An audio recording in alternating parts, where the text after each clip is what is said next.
हालांकि ये 10 बजे जो है वो 9:30 टॉस हो जाना चाहिए था, 10 बजे शुरू हो जाना चाहिए था, लेकिन 3 घंटे 4 घंटे जो डिले हुआ वो मौसम की वजह से हुआ ना।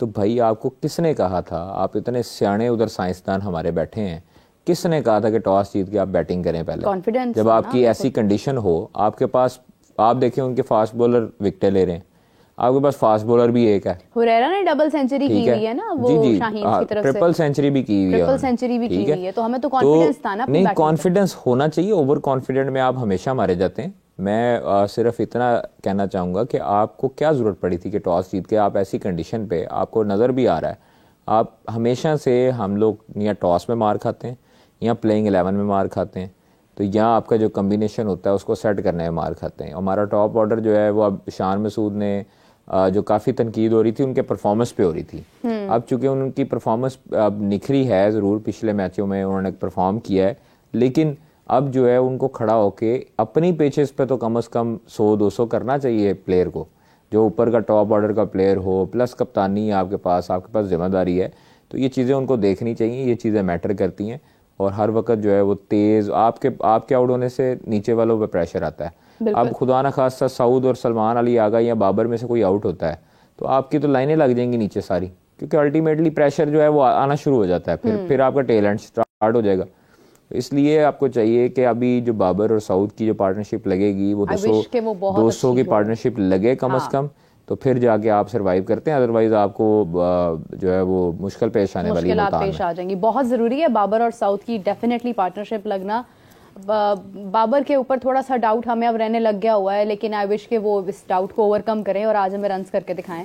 बहुत ज़्यादा बॉल्स चले, फर्क नहीं पड़ता टेस्ट में जितनी भी बॉल्स आया हो, बस आपका क्रीज पे मौजूद रहना इंपॉर्टेंट है, लेकिन ये है कि रन जितने बना जाएं कि वो उनके लिए आगे लीड लेना जो है वो मुश्किल हो। कादिर, अगर हम शान मसूद पे थोड़ा सा नज़र डालें तो ऑस्ट्रेलिया टेस्ट सीरीज़ हम हार गए, उसके बाद बांग्लादेश टेस्ट सीरीज़ हम हार गए। उन्होंने शिकवा भी किया कि इतने लंबे अरसे के बाद 10 माह बाद मेरे ख्याल से दोबारा से जो है वो बांग्लादेश सीरीज़ हमें टेस्ट खेलने का मौका मिला, फिर उसके बाद हम वो हारे, फिर हम इंग्लैंड के खिलाफ अपना पहला मैच हारे, लेकिन हम सीरीज जीत गए। One test match only, one test series हम जो है वो जीते हैं, वो भी 2-1 से।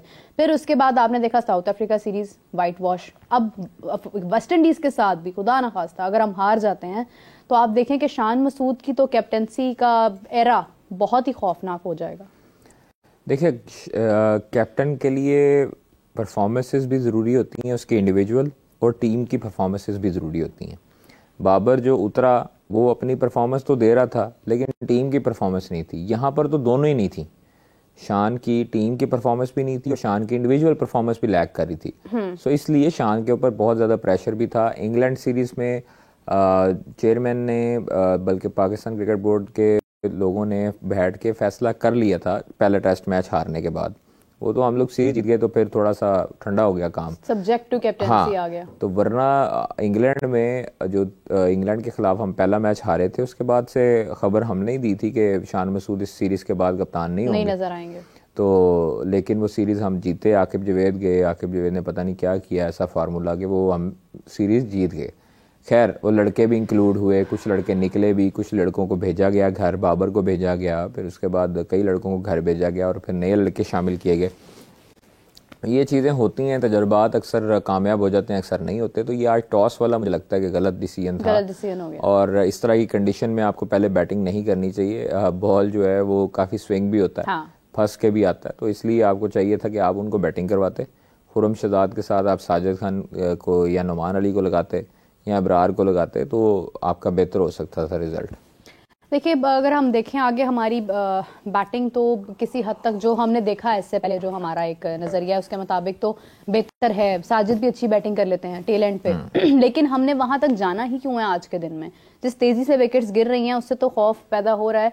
कादिर, एक और चीज़ है कि साजिद का आज वही चीज़ दोहराना जिसकी वजह से वो साजिद खान के नाम से मशहूर हुए हैं, कटप्पा का टैग उनके साथ लगा है, वो उनको दोबारा से कैरी करना बहुत इंपॉर्टेंट है, क्योंकि अगर इस बार अगर साजिद उसी मोमेंटम को कायम नहीं रख पाएंगे तो उनकी आगे चैंपियंस ट्रॉफी के लिए जो हम आवाज़ उठा रहे हैं वो भी कहीं ना कहीं दब जाएगी। एग्जैक्टली मेरा बड़ा ज़रूरी होगा। और आप देखें जो पिछली सीरीज़ हुई है साउथ अफ्रीका की, उसमें उनका नाम नहीं था। हम लोग सब जो है वो शॉक हुए थे कि साजिद खान क्यों नहीं है। तो साजिद ने अपना लोहा हमेशा से मनवाया। साजिद एक बहुत अच्छे प्लेयर हैं, स्पिनर हैं, पाकिस्तान के लिए असासा हैं, और इस विकेट पे ख़ास तौर पे वो कामयाब होंगे इंशाल्लाह। और मुझे उम्मीद है कि 10 विकेट्स हॉल भी होंगी उनकी, 5 विकेट्स हॉल भी होंगी उनकी, और वो अच्छा उनका कम्बिनेशन नुमान अली के साथ जुड़ा हुआ। तो जब आपका पेयर अच्छा बन जाता है ना बॉलिंग का, तब आपको अगर खुद भी मुश्किल पेश आ रही होती है तो दूसरा बॉलर आपको रिलैक्स कर देता है।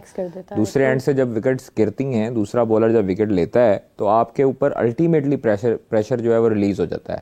जब आपके ऊपर प्रेशर तब आएगा जब आपका दूसरा बॉलर आपका साथ नहीं दे रहा, मतलब नुमान अली जो है वो आपका साथ नहीं दे रहा।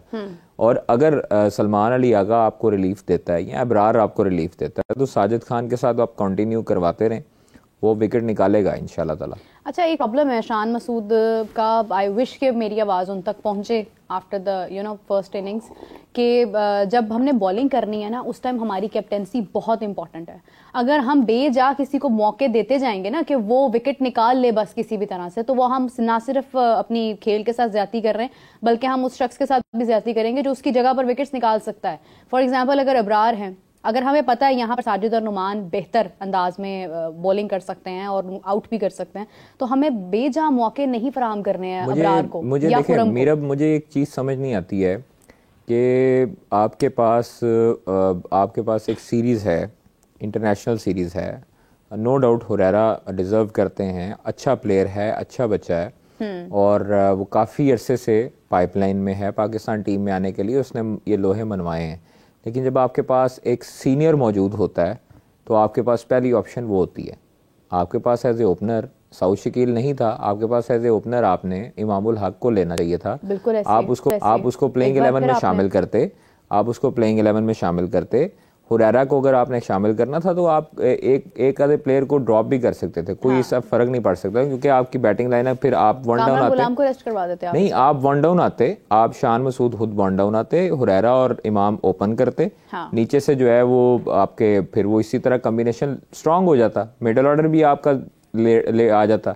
लेकिन चूंकि अब ये डिसीजन है टीम मैनेजमेंट का और समझ से बाहर है कि क्यों ऐसे है, कि मतलब ऐसे सीनियर प्लेयर को करना चाहिए और सबसे पहले प्रायोरिटी उसको होनी चाहिए। देखिए, कामरान गुलाम को अगर हम रेस्ट भी करवा लेते ना, उससे ज्यादा फर्क नहीं पड़ता, क्योंकि ये हम टेस्ट मैच में तो वर्ल्ड टेस्ट चैंपियनशिप में तो हम ऑलरेडी बहुत नीचे हैं। लेकिन exactly, आपने देखे मौके देने हैं ना आपने, तो आप टेस्ट करें। इमाम की कोई टसल है क्या शान मसूद के साथ? आई डोंट नो क्या टसल है, अब शान मसूद या पहले वो कोच के जो है वो कुछ क्या नाम थे उनका, गिलेस्पी वो उनको थी, अब शायद हो सकता है इनको है, लेकिन मुझे नहीं लगता कि शान की इमाम के साथ कोई है। इमाम दोनों अच्छे दोस्त हैं, अच्छी चीज़ें हैं, बोलचाल है, तो ऐसी चीज़ नहीं हो सकती। टीम मैनेजमेंट का एक हो डिसीजन, लेकिन क्यों इकट्ठा डिसीजन हो। बाकी अगर ऐसा था तो फिर इमाम 15 में ही क्यों थे? नहीं, अगले मैच में हो सकता कर लें। अब इस इनिंग में देखते हैं, अगर हुरैरा नहीं होते तो हुरैरा को चांस प्रॉपर देना चाहिए। अगर आप शामिल कर लिया ना आपने, तो हुरैरा को अब ये ना हो कि दूसरे आप टेस्ट मैच में ड्रॉप कर दें, मतलब आपको चांस देना चाहिए। आप कामरान गुलाम में से किसी सऊद शकील, कामरान गुलाम, सलमान अली आगा, आप खुद भी रेस्ट कर सकते हैं, कोई ऐसा मसला नहीं है, तो आप रेस्ट कर लें। सऊद शकील कप्तानी कर लें, हाँ सऊद शकील कप्तानी कर ले, आप खुद रेस्ट कर लें, तो आप किसी और को मौका दे दे। वो क्यों चाहेंगे कि सऊद शकील कप्तानी करके मैच जीत जाए और उसके बाद वो रास्ता खोल दे? नहीं, ऐसा कोई नहीं होता। देखें, लेकिन खैर I know Shan Masood is not like that, ये तो खैर मजाक की बात है। लेकिन एक चीज ये है कि आकिब जावेद साहब पर्सनली आई थिंक कि बहुत सेंस रखते हैं इस चीज की कि वो इतनी जल्दी ड्रॉप नहीं करते हैं किसी को, ये उनका एक अंदाज है, लाहौर कलंदर से चलता आ रहा है। नहीं, बिल्कुल ये चीज है उनके अंदर, और उन्होंने जीरो से हीरो बनाए हैं प्लेयर्स। ये उनकी क्रेडिबिलिटी है, ये उनको क्रेडिट देना चाहिए कि जिस तरह सुहेल अख्तर एक लड़के का था, कोई भी नहीं जानता था, उसको लाहौर कलंदर्स का कप्तान बना दिया गया था। तो ये चीज़ें काफ़ी हद तक अच्छी हैं लाहौर कलंदर्स की, और आकिब जावेद ने उस पर काफ़ी हद तक स्टैंड भी लिए हैं, कई मरतबा लिए हैं, और 8 सीज़न मुसलसल हारे, फिर उसके बाद हम जीते।